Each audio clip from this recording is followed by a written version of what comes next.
ಮೊನ್ನೆ ಅದ್ಯಾರೋ ನಿಮ್ ತಾಯಿ ಊರ್ನವ್ರು ಬಂದಿದ್ರು, ಕರಿಯಣ್ಣ ಅಂತ. ಕರಿಯಣ್ಣ ಯಾಕೆ ಬಂದಿದ್ರು? ಅದೇನೋ ಊರಲ್ಲಿ ತಾಯಿ ಕಡೆ ಜಮೀನಿದೆ ಅಂತೆ, ಅದನ್ನ ವಾಪಸ್ ತಗೊಂಡ್ಬಿಡಿ ಅಂತ ಸೀನಿಯರ್ಗೆ ಹೇಳಕ್ ಬಂದಿದ್ರು. ನಮ್ ತಾಯಿ ಕಡೆ ಜಮೀನ? ಹೌದು ಮೇಡಮ್. ಇದುವರೆಗೂ ಆ ಜಮೀನನ್ನ ಕರಿಯಣ್ಣನೇ ವ್ಯವಸಾಯ ಮಾಡ್ತಿದ್ನಂತೆ. ಇನ್ಮೇಲೆ ನನ್ನ ಕೈಯಲ್ಲಿ ಆಗಲ್ಲ ಸ್ವಾಮಿ, ನೀವೇ ಮಾಡಿಸ್ಕೊಂಡ್ ಬಿಡಿ ಅಂತ ಸೀನಿಯರ್ಗೆ ಹೇಳಿದ್ರು.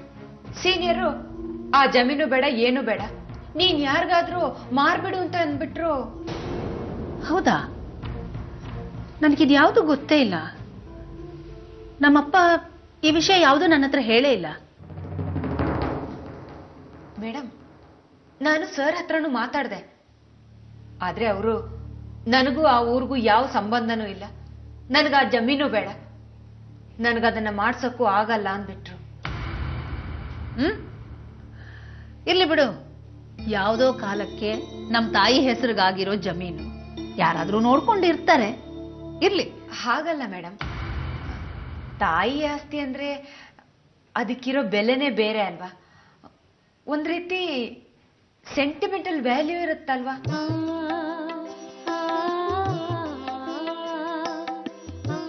ಅಟ್ಲೀಸ್ಟ್ ನಿಮ್ ತಾಯಿ ನೆನಪು ಜಮೀನ್ ರೂಪದಲ್ಲಿ ಕೊನೆ ತನಕನೂ ನಿಮ್ ಜೊತೆನೆ ಉಳಿಯತ್ತಲ್ವಾ? ಸೀನಿಯರ್ ಅವತ್ತು ಕರಿಯಣ್ಣನ ಹತ್ರ ಹೇಳ್ತಾ ಇದ್ರು, ಜಮೀನನ್ನ ಯಾರಾದ್ರೂ ಕೊಂಡ್ಕೊಳ್ಳೋರಿದ್ರೆ ನೀನೇ ನಿಂತು ಮಾರಿಸ್ಬಿಡು ಅಂತ. ಅಪ್ಪನ ಹತ್ರ ಮಾತಾಡ್ತೀನಿ.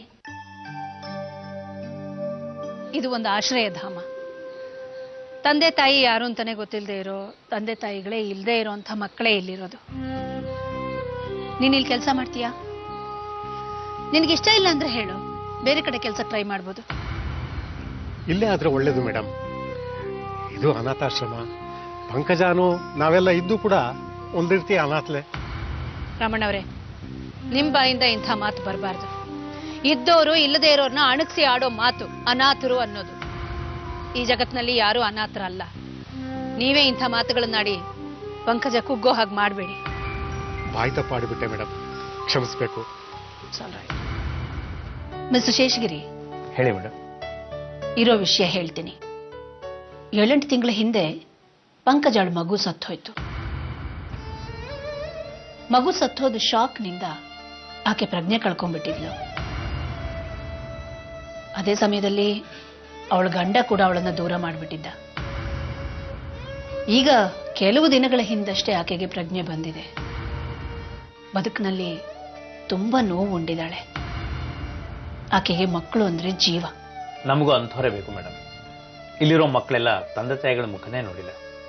ನಾವು ತಂದೆ ತಾಯಿಗಳಾಗಿ ಅವ್ರಿಗೆ ಪ್ರೀತಿ ಕೊಡ್ಬೇಕು. ಹಾಗಾದ್ರೆ ಆಕೆ ಕೆಲಸ ಕನ್ಫರ್ಮ್ಡ್ ಅಂತ ಅನ್ಕೋಬೋದಾ? ಖಂಡಿತ ಮೇಡಮ್. ನೀವು ಹೇಳಿದ್ಮೇಲೆ ಎರಡನೇ ಮಾತೇ ಇಲ್ಲ.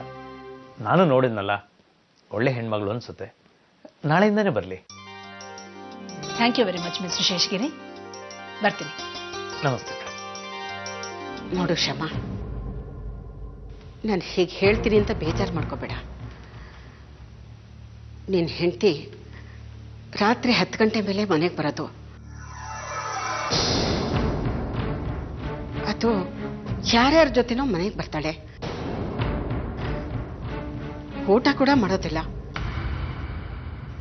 ಬಂದವಳು ರೂಮ್ ಸೇರ್ಕೊಂಡ್ಬಿಟ್ರೆ ಅವಳು ಹೊರಗಡೆ ಬರೋದು ಮಾರನೇ ದಿವಸ ಆಫೀಸ್ಗೆ ಹೊರಡೋವಾಗ್ಲೇನೆ.